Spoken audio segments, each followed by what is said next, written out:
Hello everyone, I welcome you all to my channel Literature Zone, and today we are going to read a very famous and interesting poem by William Wordsworth. The world is too much with us. Okay, the poem is written in the format of a Petrarchan sonnet and it's a short poem. So let's not waste our time and finish it.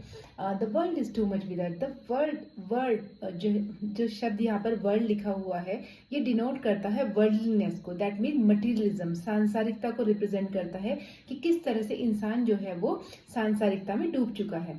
The world is too much with us, late and soon getting and spending. हमेशा सांसारिकता हमारे साथ है, जल्दीबाजी में इंसान रहता है, हमेशा देरी में रहता है. गेटिंग एंड स्पेंडिंग, वो पा रहा है और उसको खर्च कर रहा है. दैट मीन इकोनॉमिकली अपलिफ्ट हो रहा है इंसान. We lay waste our powers, little we see in nature that is ours. Okay, हम अपनी शक्तियों को ऐसे ही बर्बाद कर रहे हैं और प्रकृति में जो भी कुछ हमारा है उसमें हम कुछ भी अपना नहीं देख पा रहे हैं.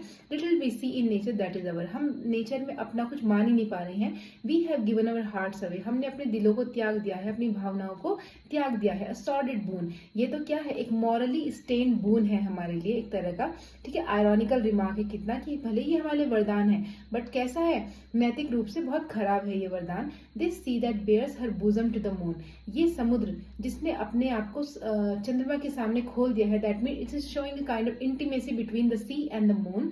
मतलब समुद्र और चंद्रमा में एक इंटीमेसी है. The wind that will be howling at all hour, हवा जो हर समय हाउलिंग की आवाज करती है, बहुत जोरदार आवाज करके चलती है. All up gather now like sleeping flowers, और सारे फूल जो हैं वो जो सोए हुए थे अभी वो इकट्ठे हो रखे हैं. फॉर दिस फॉर एवरीथिंग, हर चीज के लिए. We are out of tune, हमारी कोई इंटीमेसी नहीं है अभी प्रकृति के साथ, हमारा कोई सामंजस्य नहीं है इन चीजों के लिए. It moves us not, it moves us not, इन सभी चीजों का हम पर कोई भी प्रभाव अब नहीं पड़ता है. Great God I would rather be a pagan suckled in a creed आउटवॉर्न.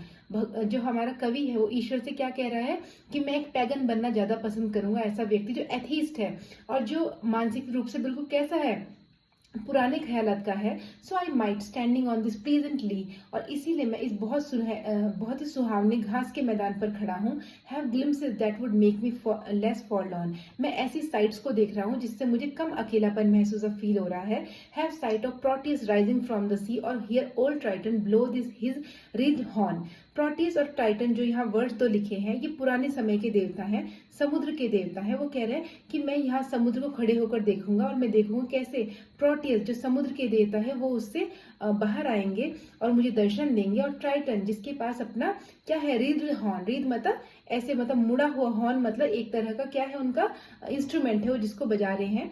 ठीक है, उन दोनों को मैं देखना चाहता हूँ, उन दोनों से मैं मिलना चाहता हूँ ताकि मेरे दिल को अब शांति मिल सके. Okay, thank you so much.